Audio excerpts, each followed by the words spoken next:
I hope you are able to hear me and see me. Yes, ma'am. Yes, ma'am. In today's class, we will try to understand on consumer insight. Okay. So let me use the whiteboard. So now we will talk about in today's class on consumer insight. Okay. So when you are when you go for consumer insight, what you need to understand is we get market research, but we need to use the market research in such a way that we get consumer insight. So whatever inference we make from the data and information which we get, we need to make some decisions so that we get the results, which is sales, profit, revenue, yeah, growth. Now, so we will concentrate on market research. We are talking about marketing research. So you need to understand systematically what research means. So when we are talking about marketing research, first thing you need to understand is what is your objective. Why should a company carry research? Because research is expensive. It has to be very structured and scientific. Otherwise, you will not get what you want, right? So it will just be a farce and you will get some cooked or, some fudge data. So therefore, first of all, we need to understand the objective. Objective can be you want to know what type of, clients, consumers buy, prefer your product. So it is all about what. Sometimes you want to know why they do what they do, why they buy your product. It's all about why. It's not about what. And then you would like to know, is there any association, which means causation. I would rather put cause. What is the cause of a behavior, right? So when I'm talking about what, which is number one, it is descriptive research, which can be done through surveys, online, offline, or you can go for interviews also. So when you're going for descriptive research, which is what, so I may like to know what type of people buy my product. Is it female? Is it a particular psychographic group? Is it from a particular geographical area? I want to know all the description of my clients, customers, users, and buyers. So therefore, we use more of a quantitative, more of a structured survey, wherein we give them some type of questions. Questions will have open-ended answer, or it may have close-ended answer, or a hybrid, so that when we get some data and information, we do some analysis. Analysis gives us a result. Based on the result, we make some inference and come up with some action. The second is known as the why, which is known as exploratory research.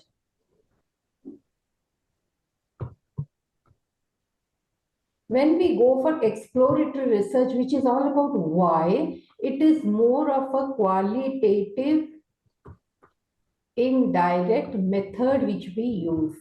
So what is indirect? Indirect is a method wherein they will not know the real reason for which the survey is carried. So if I say which brand you like, whether you like Pepsodent or whether you like Colgate, how much do you buy Pepsodent, how often do you use it? So you can know that possibly they are trying to understand what I buy, how I use, how much I use. So you can gauge. But in indirect technique, you may know, yeah, some research is done on you to get your insight, but exactly what the researcher is trying to figure out, you would not know. Therefore, it is called indirect. And qualitative because it is a free flow discussion. There is no restriction. There is no option to make a choice. You are given the liberty to speak. So methods can be focus group discussion.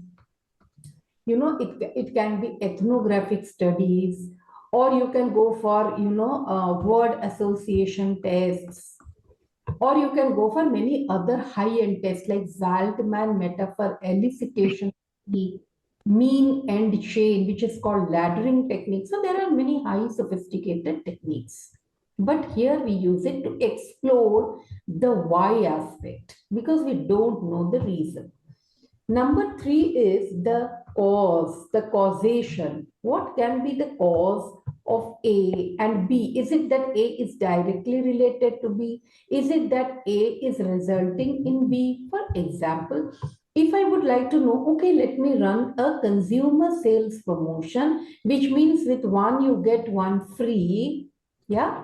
Does it result in increase of sales?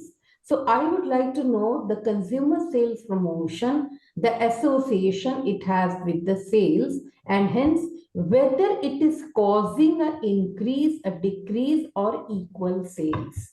So when you are going for causation, generally the method uses experiment.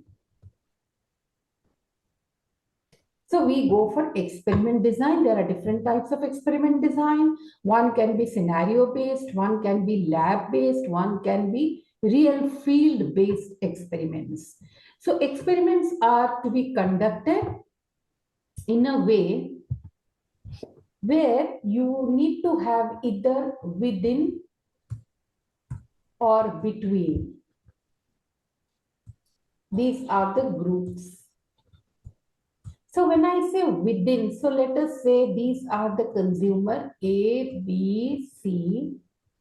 So when I'm going for within, I will try to, have the first test run on these A, B, C consumer, administer a treatment, and then again go back to the same consumer to ensure whether things are same or it has changed with the treatment. Between means first I will go for A, B, C. If I have run it, then I will go for some other group of the consumer and try to find it out. Let me give you some example. So this within can be, one example is, let us say customer one, customer two, customer three. These are the employee. Let me put it as employee one, two, three. So what I did, employee one, two, three, I had a treatment on them because it is a part of experiment. You need to administer a treatment. The treatment was training.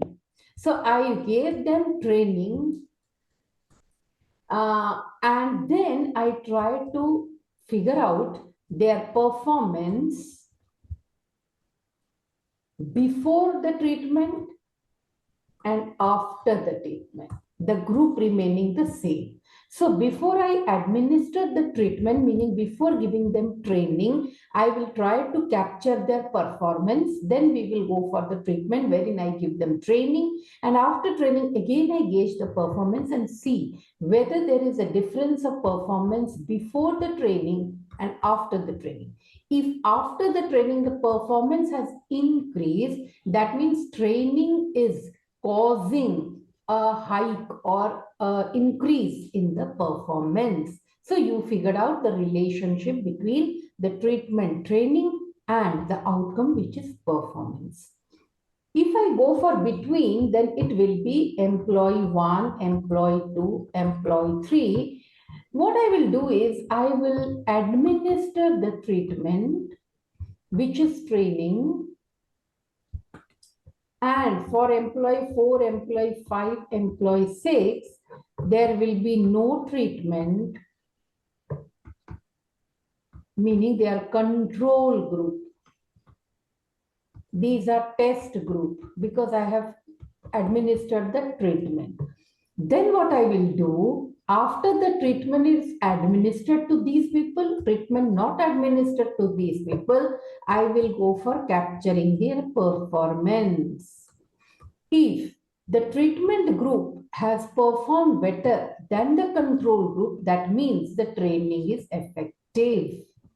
But a caveat. The caveat is the selection of the employee 1, 2, 3, if you have taken very intelligent employees and employee 4, 5, 6 as average, then there is a exogenous or a confounding effect, meaning there is something which is affecting this relationship which you have not controlled or taken care or considered. Hence, when you try to select the employee 1, 2, 3 as one group, employee 4, 5, 6 as another group, the randomization of these selection to group 1 and group 2 has to be extremely done carefully. So this is one of the things which you need to be extremely careful as far as selection of the units or groups or individuals are considered or are chosen.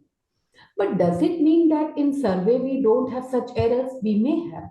So when, let us say, you are going for a survey, so you need to be extremely careful about the sample, because in survey we go for a sample. We don't do survey on each and every consumer. Not possible, because we don't have money. Neither we have that much of patience to wait till that time. Yeah, things will change by the time I get the result. Hence, we go for random sample. थोड़ा सुनिए, ये कहाँ जाना, कहाँ है हमें? 9B, वो हम 9B डालते हैं, उससे क्या क्या?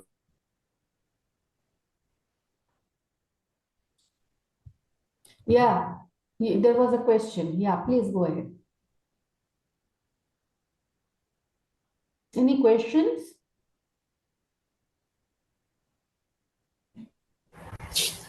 Ma'am, if you can set some agenda as to what are we gonna look into today and the things, the methods that you are explaining also. Jointly, I have already pointed out what I will be discussing today. I said we will be covering up consumer insight by taking you through marketing research. What are the ways we collect data and information? From that data information, how we infer and get consumer insight to take some decision to arrive at positive results. The result may be growth, revenue, profit, or sales. That is what we will be discussing today. I started with marketing research and I said, what is the objective of your marketing research? The starting point of your research should be scientific, systematic. Otherwise, you will be not getting any relevance or positive result from research. Hence, to start with, we started with the objective of research. Ma'am, one thing actually, here we are considering E1, E2, E3 as an employee. Yeah. So is it applicable for any customer group or? I will come to that example also, but I thought I will give you an example which everyone can relate. Then I will come to marketing example. Right, ma'am. So when we were talking of survey as one of the method, because our objective is what? So we are using survey as a method to collect data. Our research design is descriptive research. So here we will not be collecting data from each and every consumer. It is not practically possible because it will be too expensive and it will take a lot of time. So companies are not interested for a sensor, they are interested for a sample. Now, how should be the sample, in terms of its size and in terms of the selection? So one is the sample size. The other one is the sampling technique. Correct? So when I'm going for understanding sampling size or technique, I first will take with sample size. So let us assume as this group, this batch, which has around 45, 50 students. Let's understand it is 50. In order to understand whether the students are very comfortable in terms of learning in the e-platform, that's my objective, let's say. So what type of people prefer e-platform? Why do they go for e-platform? To learn concepts, that too from IIM Indore, which is what I will do is, I will not check with all the participants who have enrolled for the course for this batch. I will take a rough estimate of a sample which represents all 40 participants. So what I will do, I will try to decide a sample size. How will I decide a sample size? The sample size can be decided. There are many formulas, but what you have to keep in mind is how much money will the client pay me to carry the research on the sample, let us say 10, 20. So let us say I say, no, I will not be able to give you a lot of money to carry the sample of 40 size. So they will say, okay, what is the price you will pay? What, how much error? So the smaller the size, the more chances of error because it will not be representative. So depending on the time, the money, the error which I will accept, you go for selecting a sample size. Then the sampling technique. Will I go for randomly selecting you people, meaning there are 50 participants or 40 participants in this batch? So randomly I will call the name and take the survey. Or what I can say, I can go for a very probabilistic or non-probabilistic. So there are two different ways of sampling, probabilistic or non-probabilistic. Probabilistic means everybody has the probability of getting selected. There is no biasness. Non-probability means there might be, it is not very random, right? It may be based on my convenience. Each one has their merits and demerits. Now, let us say I want not to be biased, right? So what I will do is I will arrange all of you alphabetically. I will give serial number. So serial number 1 starting with the alphabet, let us say Abhishek. Serial number 2 starting with the alphabet B, Babita. Like that, I will be arranging your names, and every fifth number will be randomly selected and they will be sent the survey questionnaire. So therefore, the chances of biasness reduces. Number 1, you become more representative because here I say that in the group of 40, my sample selection should be representative in terms of gender, occupational background, in terms of their, I would say, academic progress, in terms of their income. So I can take different factors and ensure that my sample has a good representation, wherein I get good number of girls and male and female, married, unmarried, different occupation from different parts of the country, having different languages, different intelligence in terms of people who have first class career throughout their journey, things like that. And why I'm doing so? So that I get a good representation of the sample and a good insight. Otherwise, if I'm very biased, I only take girls or I only take students who unmute themselves, I will be biased, right? So therefore, even if you are going for descriptive research, your survey should have sample of adequate size and representation. Let's go for exploratory. When you go for exploratory research, again, you need a sample. But because it is a qualitative research which is in depth, it takes a lot of time, because in exploratory we explore. One example can be focus group discussion. So when we go for focus group discussion, this one, we should allow person to articulate. Yeah, we should allow person for deliberation. If we stop, if we criticize, then they will not be telling things in a free flow way. Hence, it takes a lot of time. So we go deep, but we don't go for a large sample size because it is qualitative and depth. We go for small sample size. Of course, it should be representative, meaning we cannot go for all males or we cannot go for all females when our target audience is a mix of male, female, youth, old, everything, right? The representation should be there. Whether sample size will be big or small, that's a different thing, but the representation has to be there. Having said that, let us now come for an example from marketing. So I said employee 1, 2, 3. I will not say employee. Now I will convert it to marketing. So what I do, I take retail 1, retail 2, retail 3 and try to gauge their sales. Yeah. So in the within, what I will do, I will take the sales of Jan, Feb, March, and then I will make a treatment, use a treatment which is promotion, offers to customers meaning with one free or exchange offer or whatever may be the offer. And then in the month of April, May, June, when I run the treatment, in, let's say, April. So I will see April, May, June, what is the sales of retailer 1, retailer 2, retailer 3, same retailer. Yeah, it is before, after treatment. So before the treatment, if the sales was 1 lakh unit, after the treatment, if it has jumped to 1.5 lakh unit, the promotion offer was effective. That means there is association. Your promotion is causing the increase in the sales. Have you understood? Any doubt over here? Now we will go to between. So when it will be between, I will select retail 1, retail 2, retail 3, retail 4. So this may be a different zip code or a different location.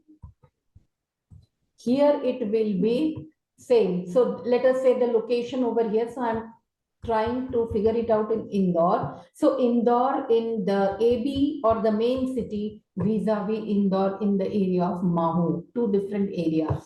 So here, what I will do to retailer 1, 2, I will not give any promotion. To retailer 3, 4, there will be a consumer sales promotion. So I will see whether this retailer sales are more in the month April, May, June, because I ran the promotion in April, May and June. So April, May, June. So whether the sales of this in April, May, June are more. So in a group which has no treatment, what is the sales? In the group which has treatment, what is the sales? When the consumer promotion was run in April, May, June, during that time I will compare the sales. But the caveat is retailer 1, 2 should not have other type of influencer factor. For example, they don't have the competing brands, yeah, or let us say here retail 1, 2, they did not perform very well, yeah, because there was a lot of competing brand. Here you have run a sales promotion and hardly there was any competing brand. So those type of external factor which may influence your result should be controlled. Otherwise, it will have a compounding effect. So running an experiment or conducting a research is to be scientific, systematic, and it should not be done very randomly or just whimsically. Any questions? Ma'am, so this is the actually it's quite complex for me to understand. Thing is that whatever we are now discussing, that's R1, R2, R3, and the differentiation, like some sample group you provided the promotion, some sample group you did not provide the promotions. So it comes under the sample size or sample technique that you just told. Correct. So when I said retail 1, retail 2, it is the sample size. I have only taken 2 retailers here and 2 retailers here. So when I'm saying sampling technique, so why did I take retail 1, retail 2, which represents retail 1 is run by Ram, retail 2 is run by Sham, this is run by Radha, and this is run by Krishna, right? So why did I choose the retail store of Radha, Krishna, Ram, and Sham is retail technique, sampling technique. Is it that the locations are almost the same? Or else what will happen? You are taking retail 1 and 2, which is a mall, vis-a-vis retail 3 and 4, which is a mom and pop store, very small store. So technique means the characteristics of the sample. Number means the size of the sample. Okay. Okay. So here 4 like R1, R2, R3, R4 are the sample size. Correct. Like if I am take the count of the things. Sure. Size. Absolutely. Okay. Okay. For example, in your class, if I'm taking only boys, that's the characteristics of the sample. So my technique is very convenient. Possible that I'm very comfortable to talk to male. Therefore, I've taken male. Maybe because I am conducting this in Saudi Arabian country, maybe it is something to do with Istanbul, places where ladies are not allowed to come out and speak. So if I'm taking only male, whereas the product is meant for all genders, it will be biased. So the characteristics of the sample should be as representative as it is to the TG. TG means the target audience. Are you getting me? So if Yes, I yes. look at your batch, who are the target audience? All the batchmates. So all batchmates have different characteristics. Here, characteristics means demographic, psychographic behavior. If you remember, if you have Yeah. studied segmentation, targeting, and positioning. So we have different segments of people representing different demographic, different geographic, different psychographic. Psychographic means I'm a person, who is a very open-minded person. You are a person who is a very close-minded person, very, very reserved, conservative. Yeah. So when my target audience is a mix of people and I'm conducting research on one specific audience, don't you think I'm biased? Yeah. Yeah, are you getting me?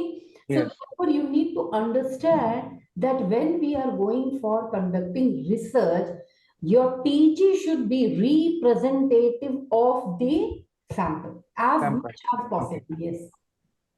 Okay. Yeah. Could you connect now? Yes, yes. So let me give you So, ma'am, one another thing, maybe ma'am, one you thing will here. be able to understand. Yeah, please go ahead. Ma'am, is it applicable for B2B only or Everywhere, B2C or? everywhere, B2B, B2C, everywhere. Okay, and the product features is the main, like the center point where we are selecting the sample technique. Is it like this? Like as per the Back again, product, come back again. as per the product features are like the main center point when we are just selecting our sample techniques No, or for something else? example, here my objective was when I took retail one, retail two, my objective was to understand why is it that all the retailers are not giving same type of sales. And when I'm dealing with retailer, it is B2B. So in order to understand, is it that if I'm giving sales promotion for retailer 3 and 4, they will be able to perform better? Okay. Ma'am, you said only it's about the particular promotions and the competitor brands are not there. Probably when you say R1, R2, and R3, so maybe R2, R3 have a different, the locality where it's there, maybe a different taste or different kind of a set of. That's why I said, Gautam, if you have heard me very carefully, because classes has to be actively listened. So you may be hearing, you are not listening. What I said was R1, R2, R3, R4, when I'm taking these two groups. So group 1 is a control group, which is R1 and R2. Group 2 is a test group, which is R3 and R4. They should be similar. It should not be R1, R2 are different than R3, R4. Then you are biased as a researcher. Right. Okay. Correct. So let us say Gautam is extremely intelligent. So I took Gautam, I administered a training. Gautam did very well. So what I'm saying, my training resulted in performance of Gautam going up. Actually, it was Gautam by default is intelligent. Whether you give training, don't give training, you will do well. So my choice of the sample is biased. Are you getting me? So I need to see if I'm taking Gautam Yes. versus, let us say, another person, let us say Rohan. Gautam and Rohan should be similar in characteristics in terms of intelligence, which may affect my result. Yeah. Ma'am, can we have any example of B2C sales promotion kind of this research techniques which had been used earlier? Okay, Which B2C. is, Yeah, yes, just yes. give me a minute. Let me point right down. You said B2C. What did you say? B2C? The research techniques which is used for B2C. No. Any examples we can Correct. have? I will give you an example, no doubt about it. But when you are saying, na sir, what are the research which are used for B2B and for B2B, B2C, they are same. Because in B2B also we would like to know what are my client's characteristics. I would like to know the why. I would also like to know the causation.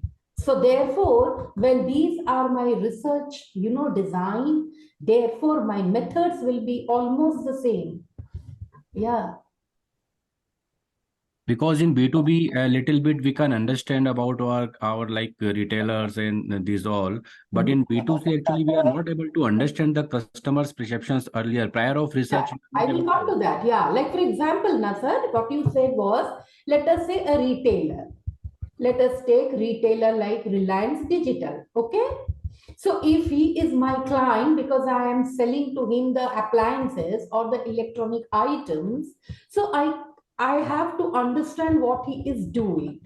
But what will be the difference for me as a brand manager to understand retailer, Reliance Digital, Chroma, and so many, vis-a-vis understanding, Alok, Nilotpal, Sukhdev, one by one, they're same. That's the only difference is in terms of degree. But still then I will explain it. For example, what did I say? If you are trying to check the retailer, how they are performing through experiments, correct? So what I did, retailer 1, retailer 2, 3, 4, gave them some sales promotion and tried to capture. I can do the same. How will I do it? I'm telling you, wait. What I will do is, let's say I'm Amazon. I'm Amazon. And I figured out Flipkart is doing very well.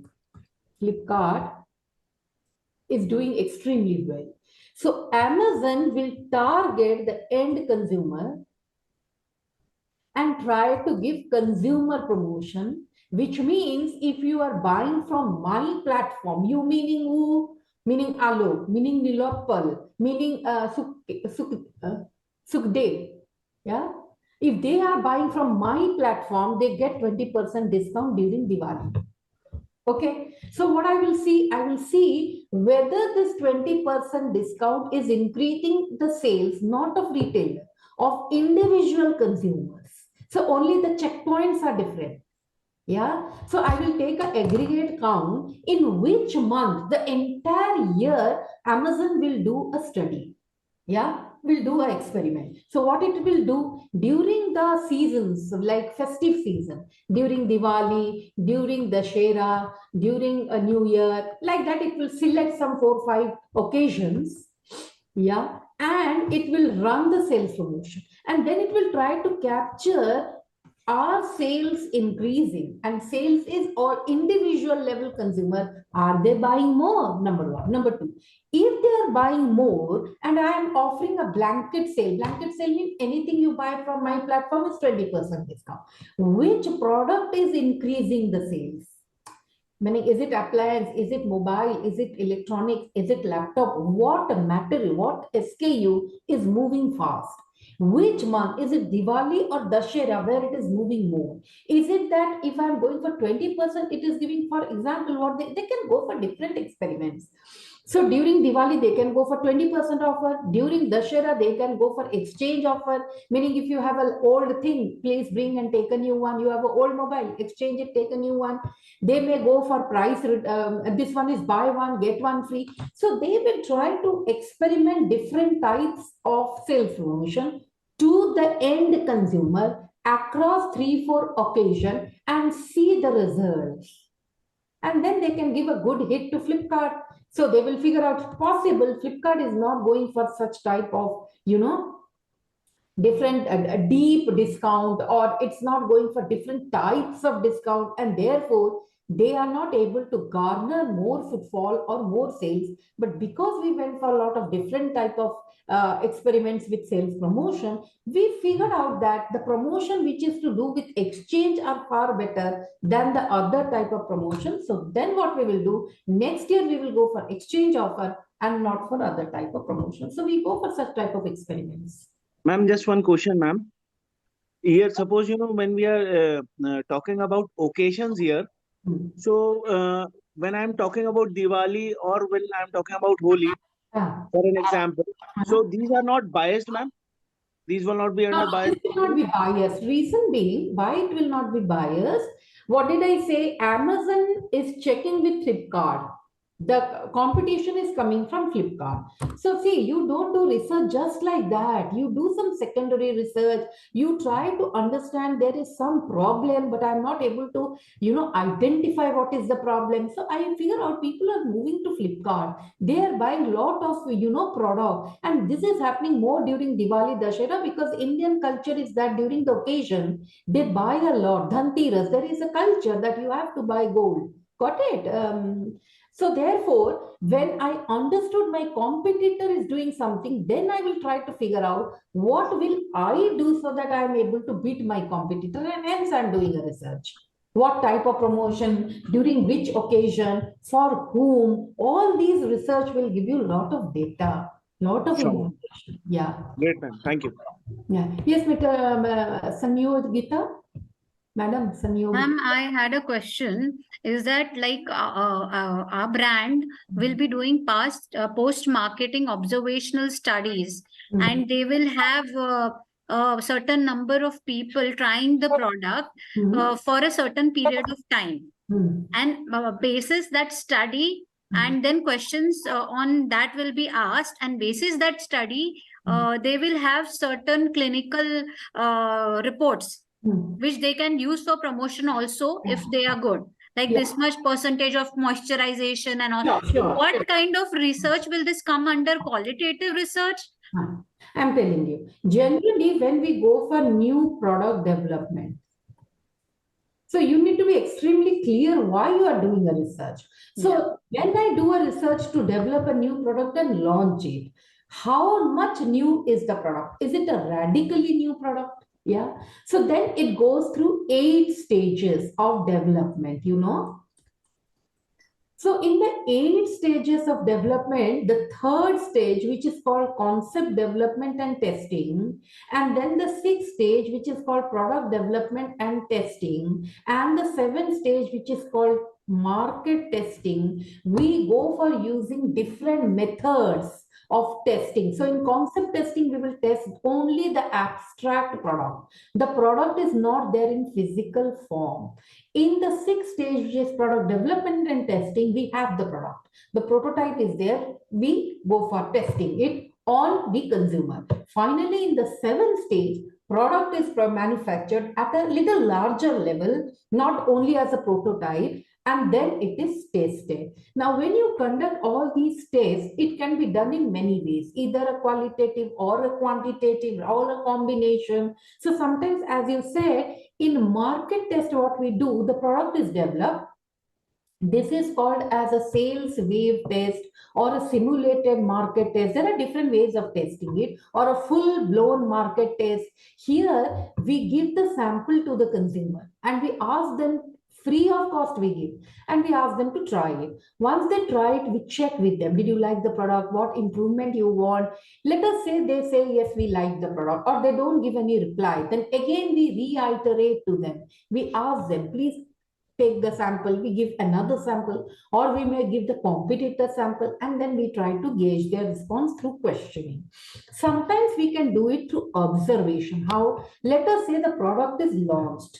So this has happened in 8th stage, commercialization means product is launched.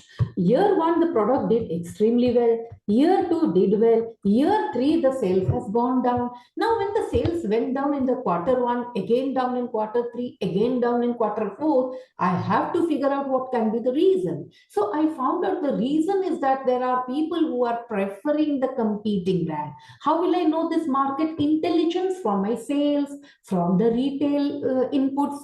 Then I will figure out, fine. So let me try to go for conducting a market research, meaning a field-based research, so that I can understand what could be the reason why sales is going down. I may go for checking it through a survey, or I may go through an observation. So I will have some mechanical device in my retail store, and then this will capture that whoever is coming is not picking up surf, rather they are picking up a competing brand.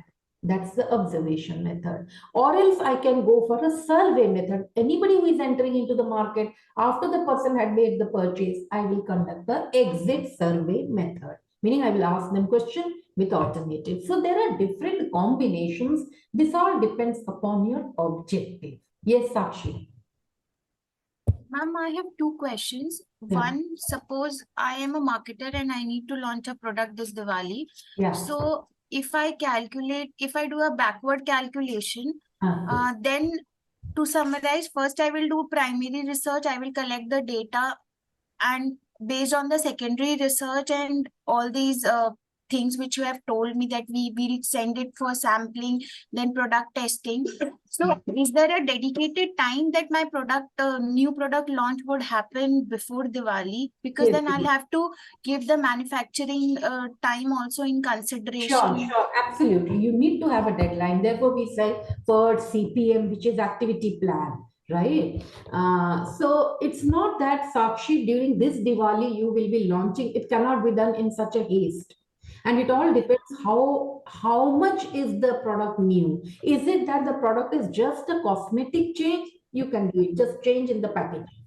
Yeah, that you can do quickly. But if it is a radically new product, then it requires a lot of time. Yeah. So therefore, first of all, the first cut is what type of data you need. Data can be got from the secondary source, or you can get it from primary source. When I say secondary source, means all marketing intelligence, which is documented internally or externally. What is internally? Internally means firm's report, firm's newsletter. Externally means there are external agencies which tries to capture information and have it. You may buy it or they may be freely available.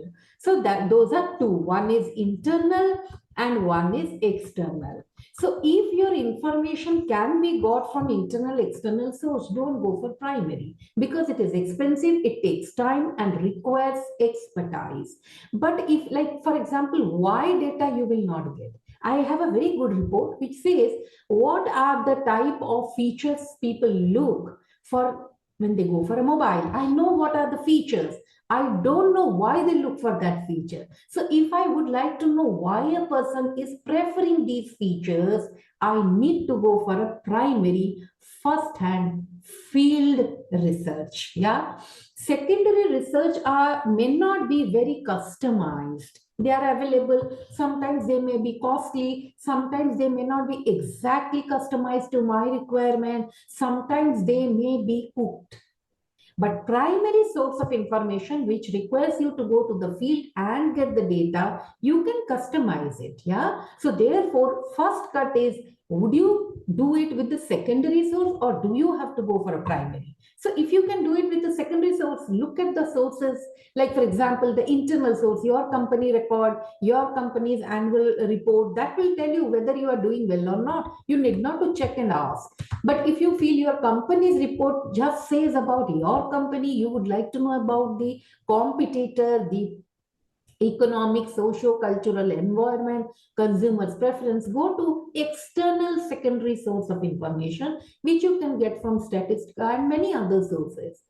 And if you feel this does not suffice, I have to go for primary, then the question is it that you want to know what about your clients? What type of clients buy? What type of clients buy in which numbers? What brand, how frequently, all the characteristics go for what. If you want to know the why aspect, the reason why they buy, go for exploratory research. If you want to know what is causing things, then go for experimental research. So this is more of a causation, this is more of description, and this is more of exploration. And when you go for description, the method of data collection is survey or interviews. If you go for exploratory, the methodology is indirect and qualitative. If you go for causation, it is experiment. Experiments are of three types, which I have said. Scenario based, lab based, and real life field based. So when I say retail 1, retail 2, it's real life field based. Actually, there is a retail store on which I'm trying to experiment. What is lab based? I simulate a retail store, which is not a real one, it is simulated. And what is scenario based? I give you a scenario to imagine and then you give your response. So those are the ways how we can go for exploration in terms of experiment. But if I have to go for understanding the reason, I go for exploratory design, like focus group discussion, indirect case research, I go for, many other sophisticated techniques. And if you have to go for understanding your characteristics of the clients, the consumer, go for descriptive, which is survey, and direct interview. But most of these are quantitative. This is more of a qualitative. This is also quantitative. Yeah. So here what you are doing, either you are observing or you are asking. So I observe people using mechanical device. I need not to go for a FGD. I will not go focus group discussion. I will use some cameras in the retail store, observe. And whatever I get from this camera over a period of time will help me in a point of purchase, merchandising, visual displays, right?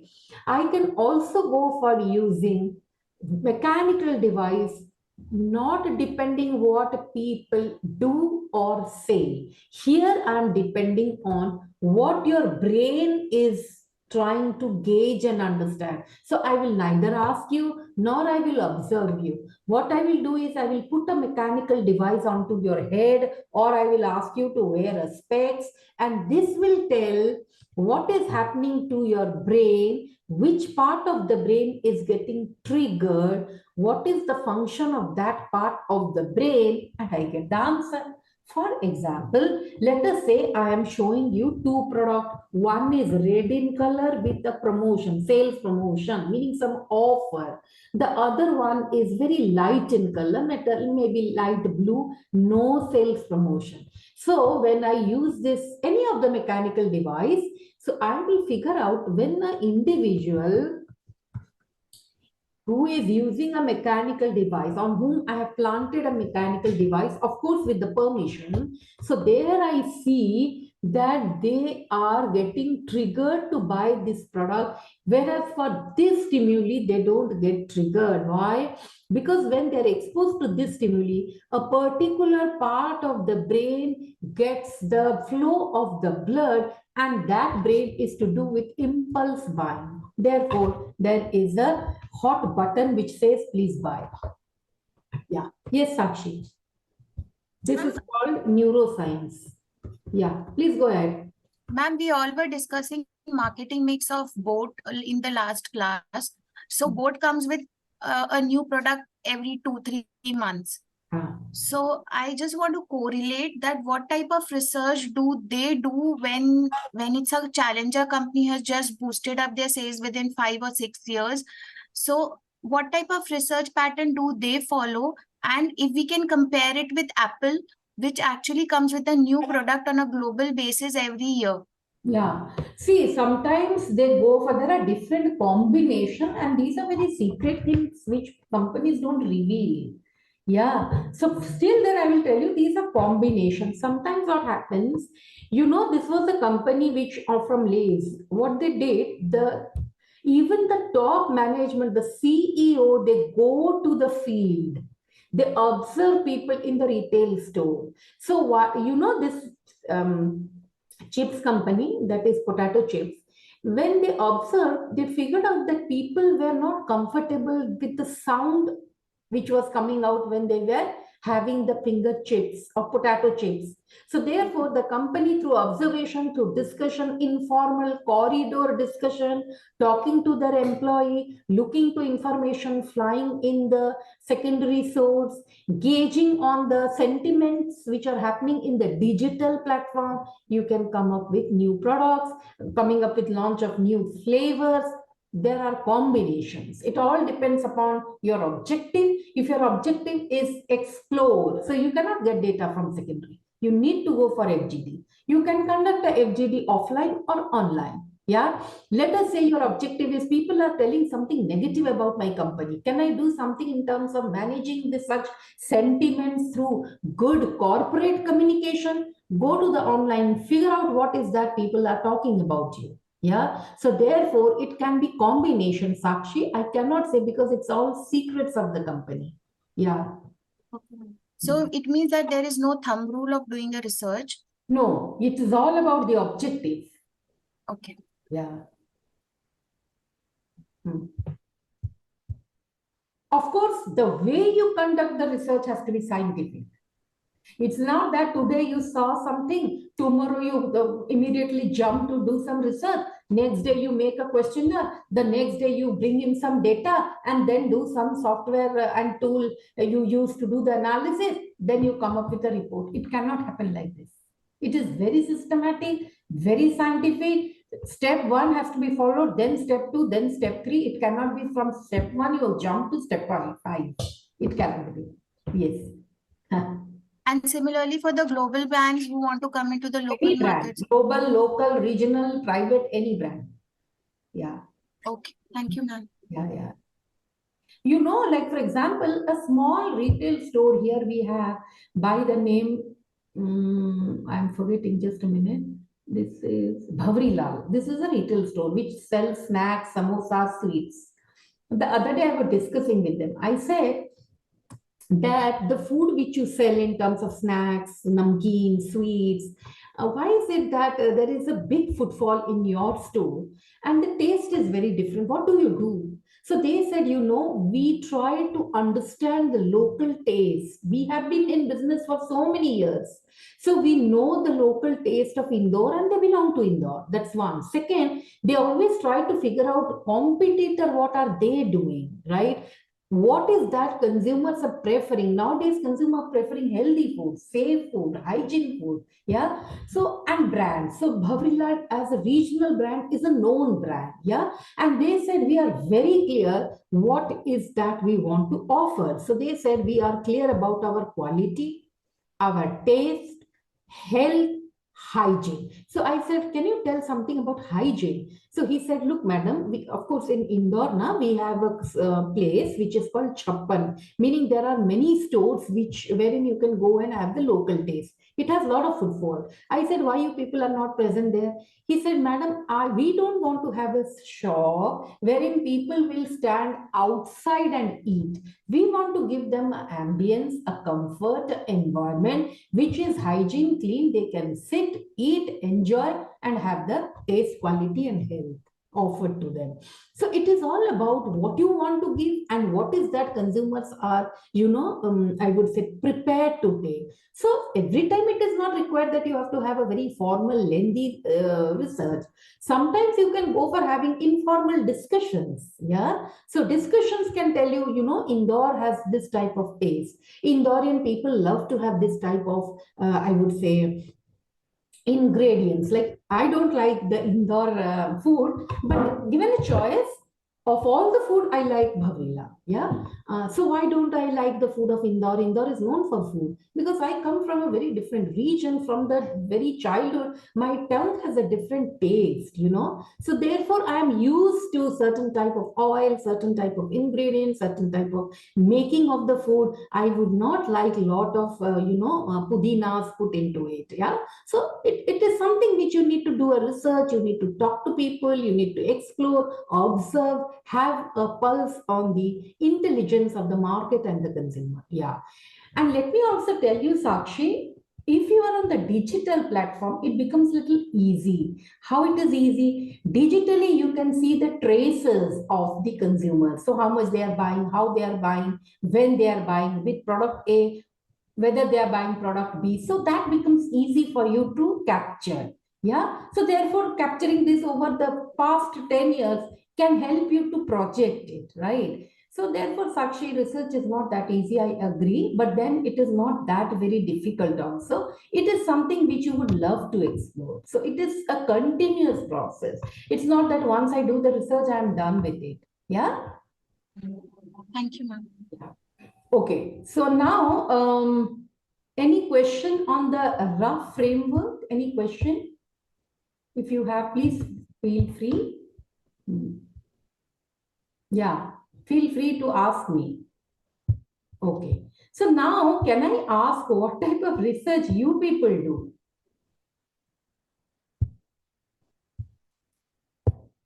Yeah, what type of research you people do? Coming back to Tata, we did primary and secondary both. Great. which is very important. And but yes, definitely we consider the time constraint if we No, have to be launch this. specific, Amit. When I say what type of research your company does, can you tell me what type of product? You may not name your company if it is confidential. You Yeah. can tell me what category of product you are into. What was the difficulty you faced for which you did the research? What exact input did you get? All right. So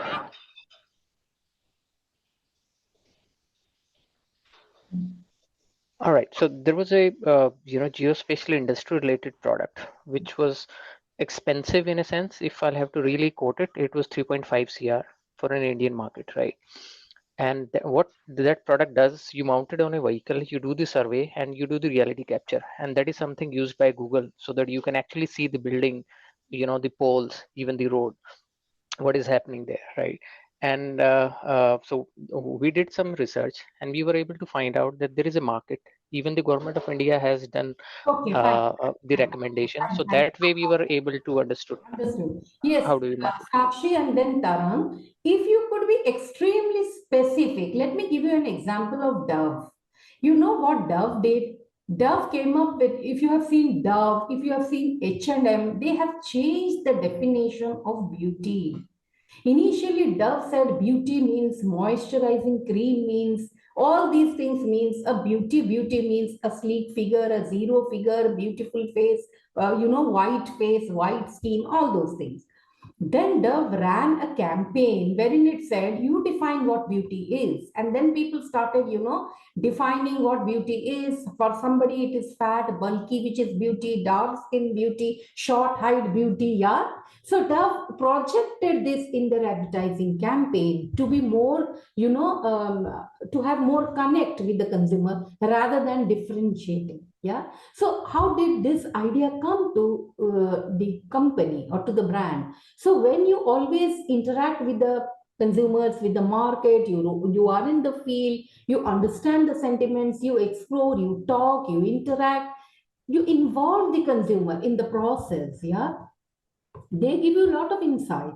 Same with H&M. If you look at H&M brands, their brand models are so different from different region, different gender, different ethnicity. So that's how they have explored. Nike the same. Nike figured out that it's not that only sports people love to have Nike products. They figured out that ordinary people also would aspire to have things which belongs to Nike. So you need to have interactions, informal discussions, visiting the market, corridor talks, cloud sourcing, incorporating the customer's voice. All these things will help you. Yes, Tara, please go ahead.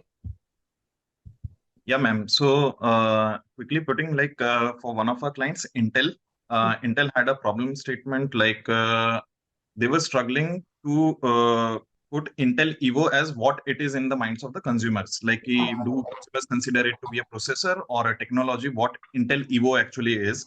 So what we did, we partnered with Chroma, Reliance Digital, and parallelly we ran the online survey, that is laptop buyer insight survey. It was a survey, but it was aimed to the laptop buyers.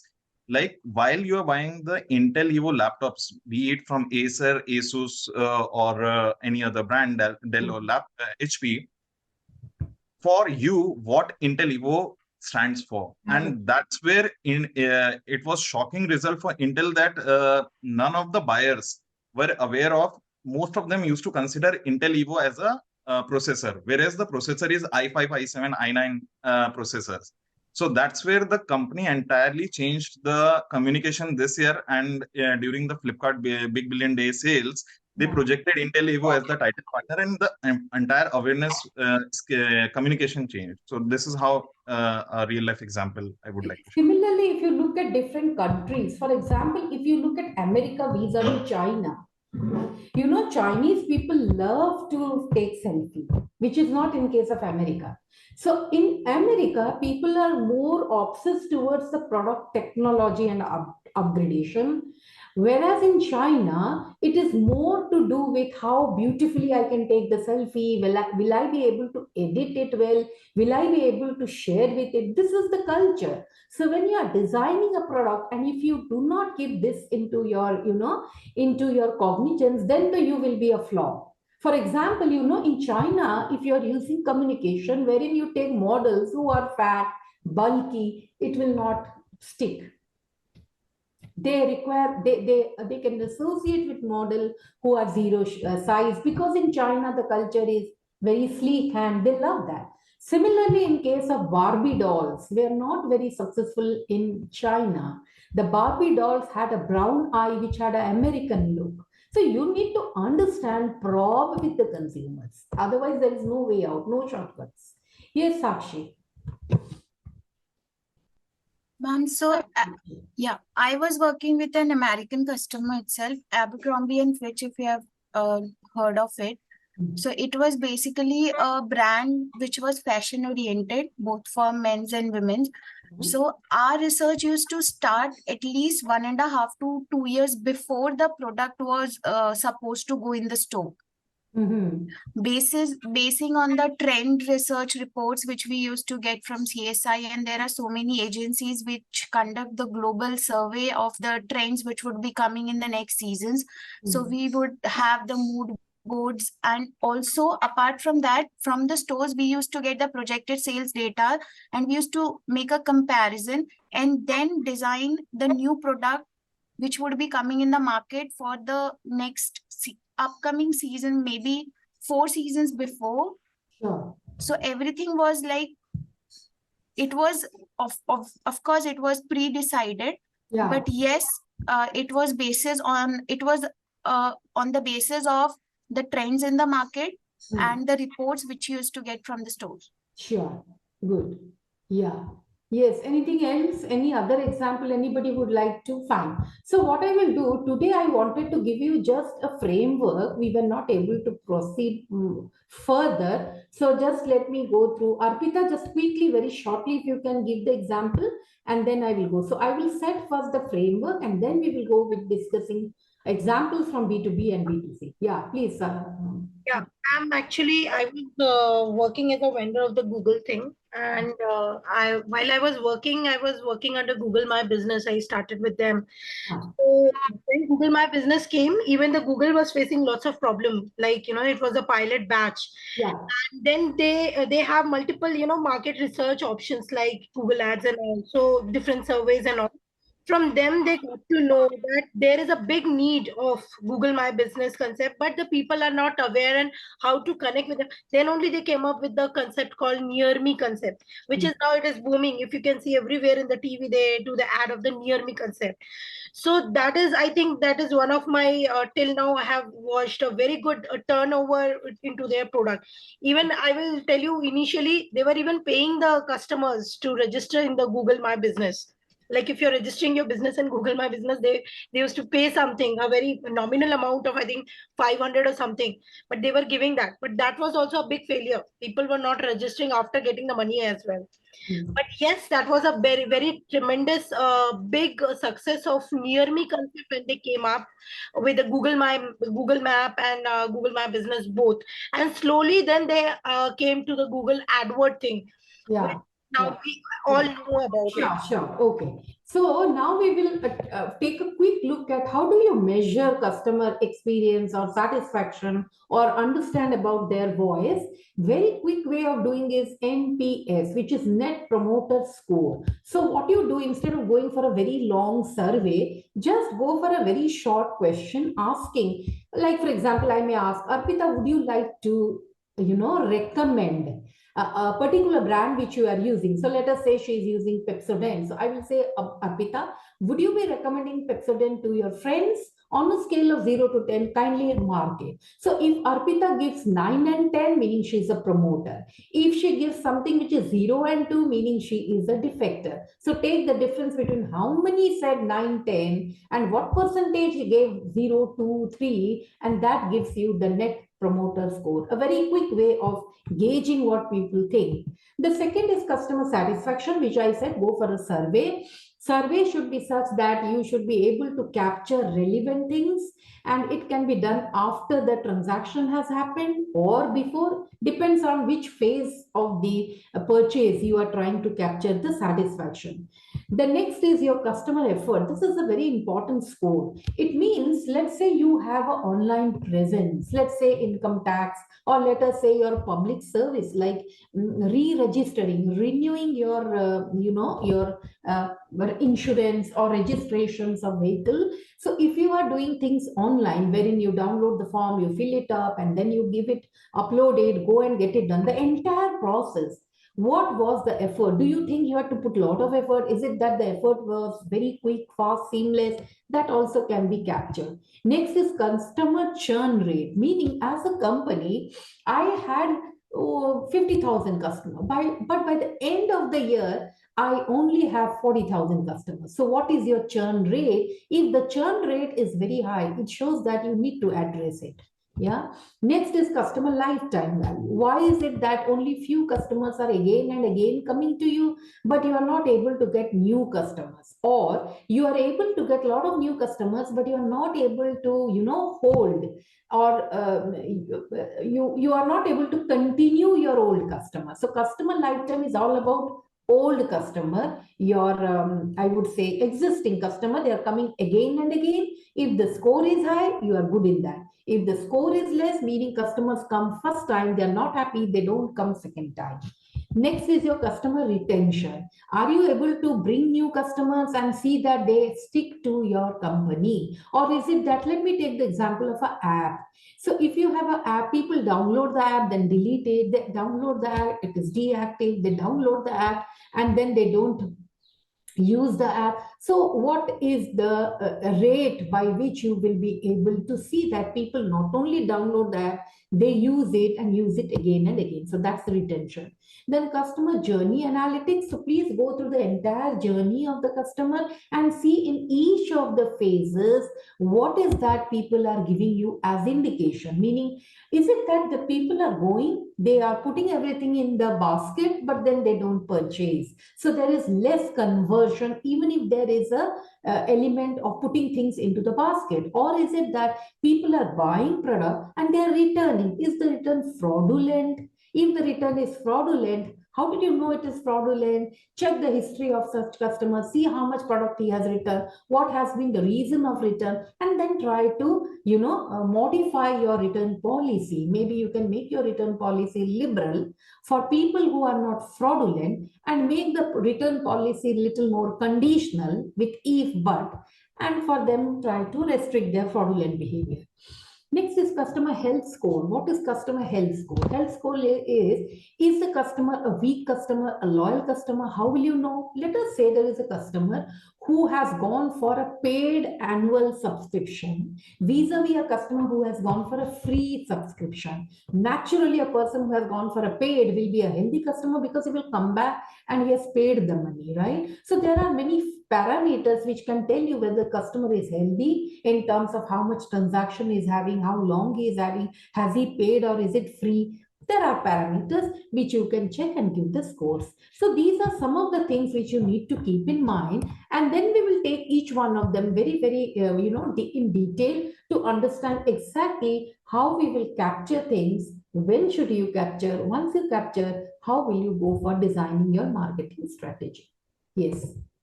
Yeah. So anybody would like to interject over here? Yeah. Would you? Or should I continue? Yeah, should I continue? Yes, Yeah. ma'am. Yes, continue. Yes, ma'am. Yes, ma'am. So I hope you are, let me see if you are able to see. Sure. Yeah. Okay. So if we are going for,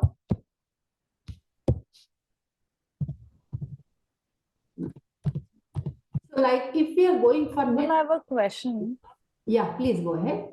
Ma'am, how do we calculate NPS? Is it that we have to go to each and every customer to ask Or are we discussing that only? Yeah, just if you can see the screen, it Sure. says promoter score is on a scale of 0 to 10. The scale, you need to be extremely clear how you will design your research. Yeah, the scale is 0 to 10, correct? Because I'm trying to capture the promoter score.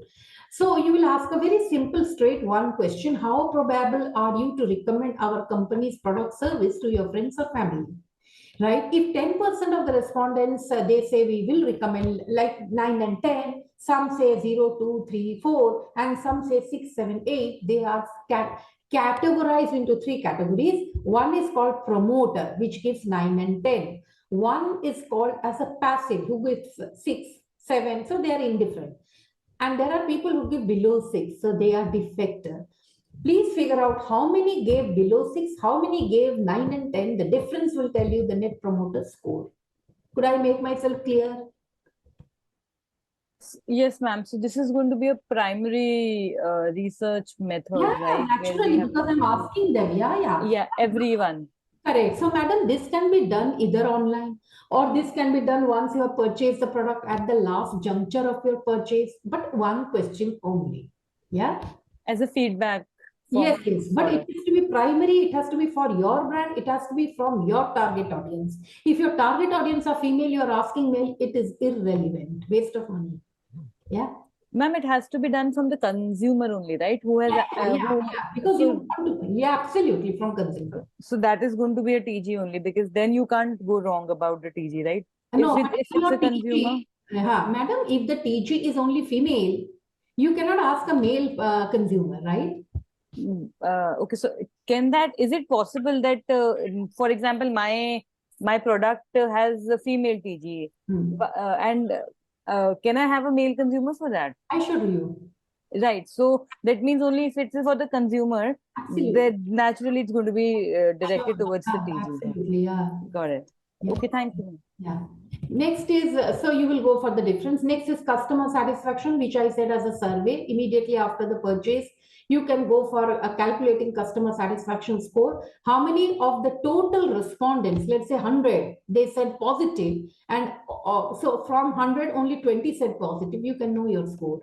But for this, you have to run a survey, yeah, which may have some amount of questions, maybe 8, 10, 20, depending on what is that you want to know. Next is your effort survey, wherein you can just ask them after the transaction has happened, how comfortable you were. You remember when you go to big bazaar, smart bazaar, they have smileys and then they ask you to just press them. You can do that using the smileys. So customer effort is also the sum of, like, let us say people say, it's so easy to interact. What was the total number of survey you conducted? You conducted 1,000. How many said it was extremely easy? Let's say 999. Score is extremely high.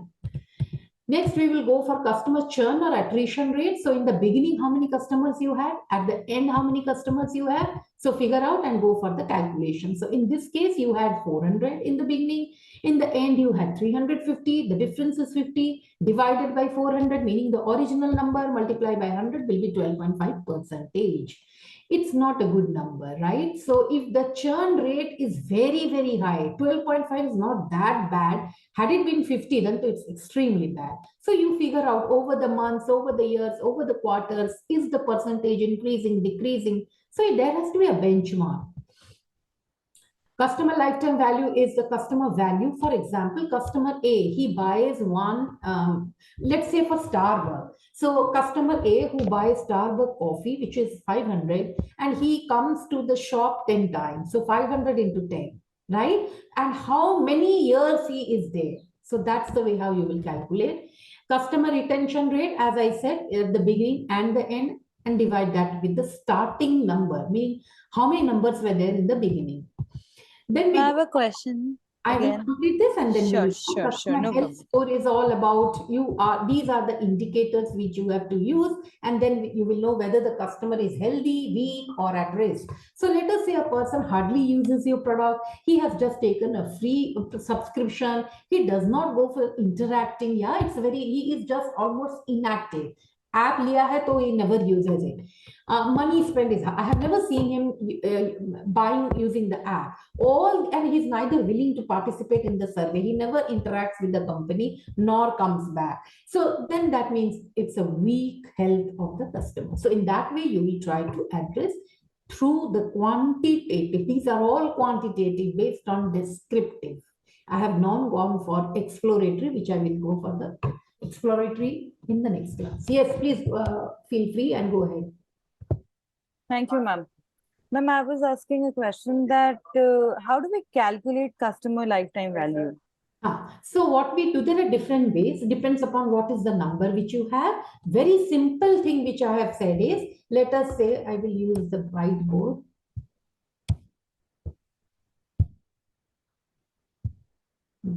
I'm giving you a very simple rudimentary customer one, customer two. So customer one, Starbucks will calculate customer one ticket size, meaning how much he is paying for a coffee. So generally when this customer comes, he goes for 500 wala coffee, and he not only orders coffee, with this he also orders a cake which is 100 rupees, and he comes in a week at least 5 times. And this he has been doing in the last 3 years. Correct. So if you see this customer 500 plus 100, 600 into 5, this is 5 times per week. Do it for 12, whatever number you get. So 30, 30 into 5 a week. So 12 weeks. So this you get for a year, and then he is for 3 years. That number vis-a-vis customer 2 who buys 100 rupees coffee and only coffee. He comes once in 6 months. And he has been there for the last 1 year. So calculate for this the number. Yeah. This is very rudimentary. Now, if I have to project customer one, how long he will stay, vis-a-vis customer two, how long he will stay, correct? Yeah. And then I will figure out, okay, if he stays for next 2 years, vis-a-vis the person stays for next 3 years, what is the value I will get for the money, which I will be injecting the discounted rate. That makes things a little complicated. So since this is not a class of customer lifetime value calculation, I will just stick to the rudimentary, which is ticket size, number of visit, years he has been there. Okay. Ma'am, my question was, is it related to customer retention cohorts that we have? Because how else would we be, because, for customers on an average at large, so 1 or 2 is easier. But when we have like, say, 1,000 customers, then how the number is going to be? Is it retention cohorts is going to give us that the number? Correct, you are right. So when we go for customer lifetime value, we also have to understand how costly it is to retain him, because he is not freely being retained. Yeah. So this gentleman comes to me repeatedly, orders, and has been for 3 years, is not free of cost. I have been offering him surveys and many other things. So I have to also calculate the cost. If you want me to give some real life example, we can do that in one class where I will give you one example with customer lifetime value and other things, and we can do that. If you want to use an example. That'll be very helpful, ma'am. Sure. Thank you. Not an issue. I can do it. Thank you. Yes. Any other question? Yeah. So before I, go for a quick review what we discussed today, if you want me to take it in some other way, do feel free to tell me. So as I think somebody asked me CLTV, maybe in the next class I will bring in a situation wherein it will capture the customer lifetime value and satisfaction both. Any other thing which you would like to know so that I'm prepared for the next class?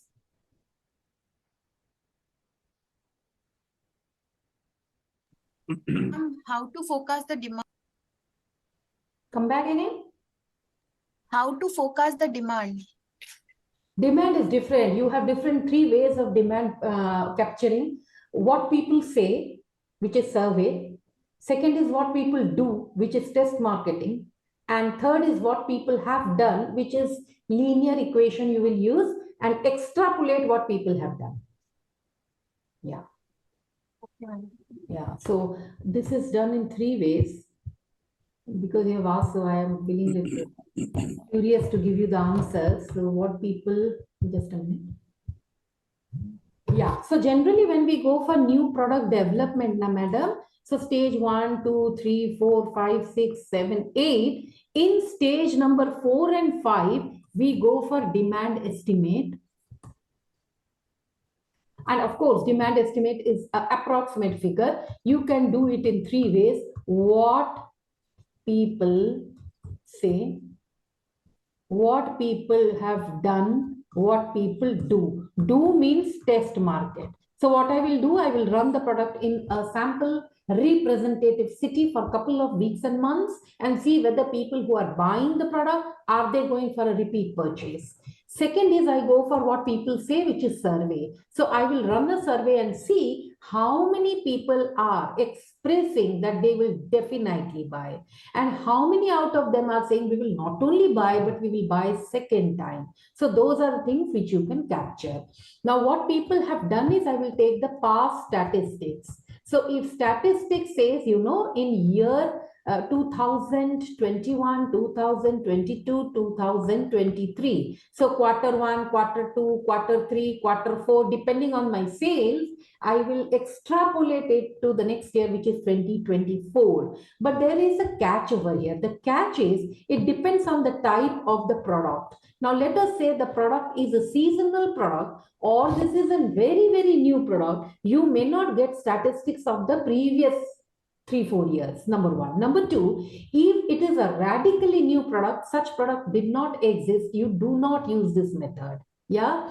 And third is some of the companies, what they do, instead of taking each of the year as a standard, they go for weighted average, meaning the nearer year will be given more weightage than the earlier, past years.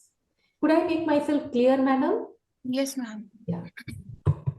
Yeah. So now let me quickly wrap up what I had taught. So first of all, what is the source of data?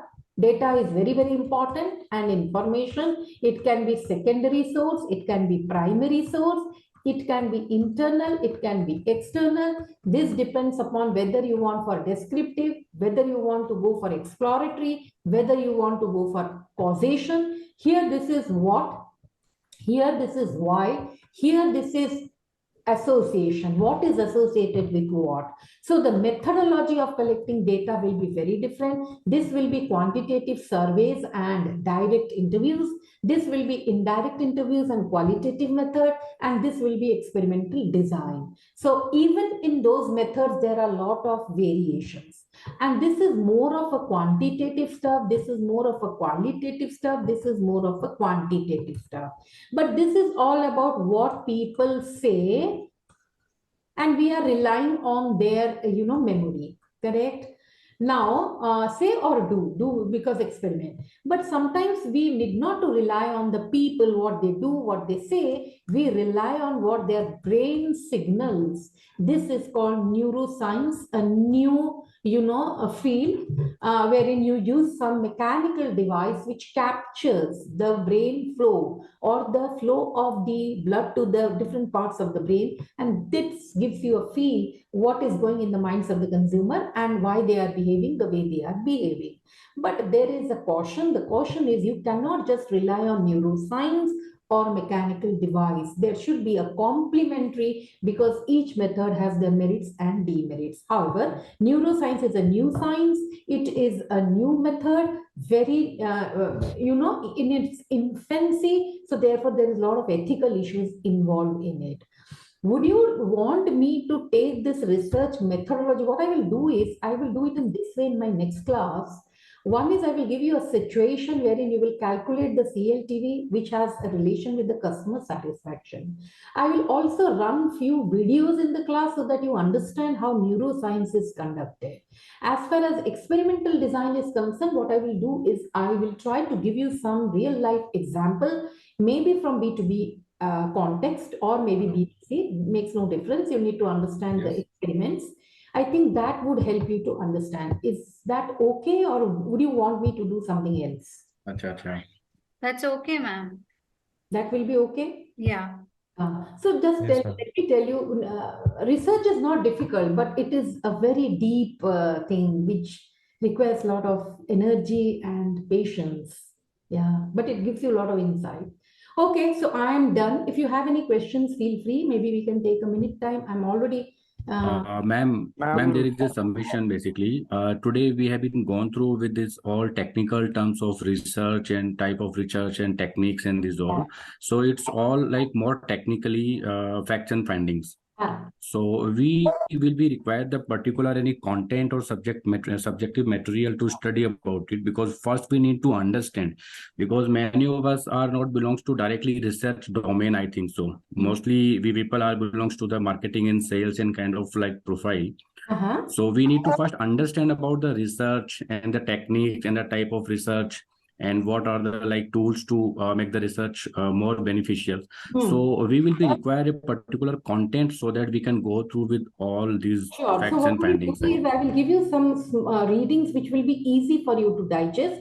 So let me go through it, because we have many fat books which will be difficult for you and it will make the topic not very interesting. So let me go through some very rudimentary book and I can give you the We response. also want only 4 to 5 pages docs only, not very much in the sense, because we only I will will be try. required I to will go try through with this, to so absolutely. that we can correlate with these all techniques in our sales and marketing. So that's why.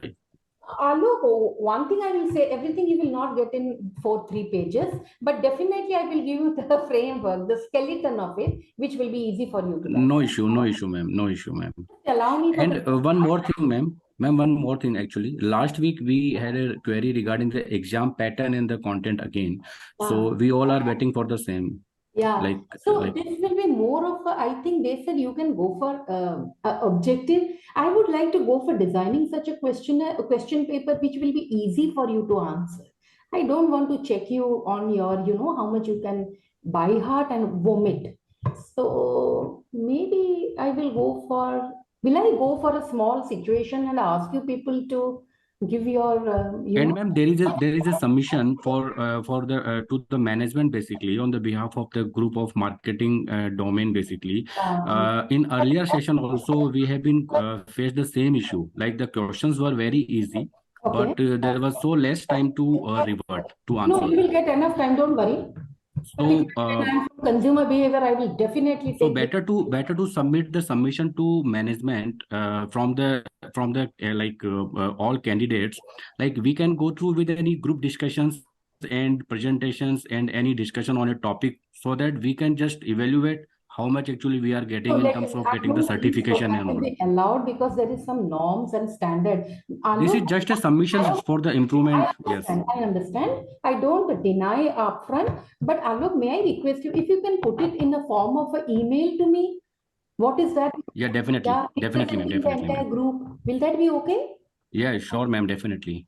We Okay. normally do the same, and actually we love to do it on the behalf of the entire group. Actually, we conclude something and we'll put in the If it mail. is within my jurisdiction, in my hand, I will definitely sound it out and flag it up. But if it is not, then next class you will get to know it. Yeah, if it's not Because that, ma'am, ma'am, what you were we are saying. observing. Yes, Gautam, please continue. No, ma'am, means if it's happened, it's good, what you suggested. If it's not happening, in that case, ma'am was saying something, what kind of she will. Yeah, so because Alok is he's flagging a issue. So Yes. instead of me zeroing down on my pattern, let me check his voice and see if it can be worked out. If it does not work out, I will stick to what it is, right? In that case, we can't help it. No What issue. it is, in that case, what? Yeah. Nee, it's not. Let me check. I am not the coordinator. Let Sure. me check. No, Gautam, first Madam one thing. Madam is asking Gautam, then if in that case it is not happening, then Madam will go through the it's So you like a voice it out. What is your concern? case-based scenario, and we can answer on that. Madam is Okay. asking that part. Let Alok voice out. I will check with the coordinator. What is the norms and rules? Accordingly, I will come back to you. If the norms say no, we cannot do, I will tell you what is supposed to be done, and your question paper will be one pattern. Because there is one Great, ma'am. reason Thank you. behind it, ma'am. Okay, Would be a have great help. time. Good. Thank you all. Have a good. Thank you. Bye-bye. Thank you, ma'am. Yeah. Thank you.